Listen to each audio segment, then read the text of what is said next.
beginning to end. Starting with prophase, ending with telophase. They both start the same, then they go their separate ways. Mitosis and meiosis from beginning to end. Mitosis occurs in most living organisms, and it reproduces asexually, which is the production of offspring from one parent.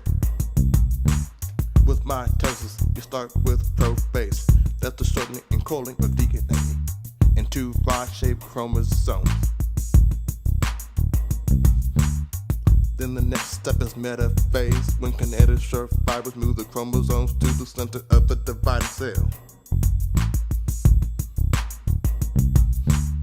Once in the center of the cell, each chromosome is held in place by the kinetic short fiber.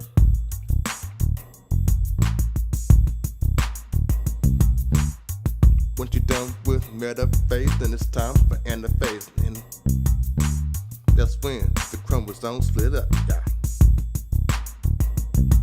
Once the chromatids separate, then you get to telophase, when a parent cell officially becomes two diploid dotted cells. Meiosis only occurs in humans, animals, plants, and fungi. The way of producing offspring in meiosis is sexual reproduction, which is the result of the union of the sperm and the egg.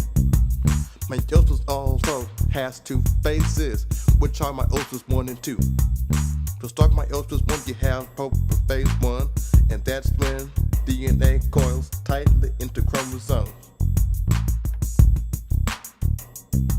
Then the spindle fibers appear. After that, the nucleus and nuclear membranes disassemble. Every chromosome bundles up next to its homologue. The pairing of the homologous chromosome is called synapsis, which only in meiosis. The chromatids twist around one another and may also break off and attach to adjacent chromatids on the homologous chromosome. After the prophase 1, there's metaphase 1, and that is where spindle fibers from one pole attach to the centromere of one homologous chromosome. Spindle fibers from the opposite pole attach to the other homologous chromosome of the pair. After metaphase 1, you got anaphase 1, and that's where each homologous chromosome moves to the opposite pole of the dividing cell.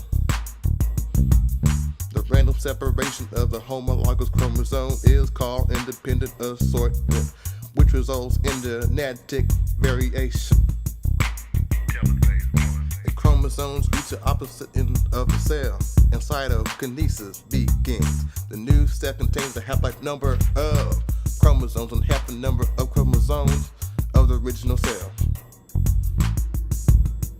Almost done, y'all. Meiosis 2 is similar to meiosis 1. Prophase 2, spindle fibers form and moves the chromosomes towards the middle line of the dividing cell.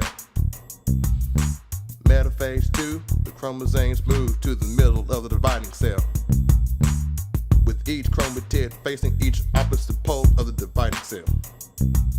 You're at anaphase 2 with a couple of more to do. The chromatids split towards the opposite poles of the cell. Telophase 2, this is the last one for you, when the nuclear membrane forms around the chromosomes in all 4 new cells. Oogenesis is the production of mature egg cells, during which a diploid reproductive cell divides meiotically to produce a mature egg cell. The same thing happens in spermatogenesis, except with sperm cells. They make you who you are from beginning to end, starting with prophase, ending with telophase. They both start the same, then they go their separate ways. Mitosis and meiosis from beginning to end. Word.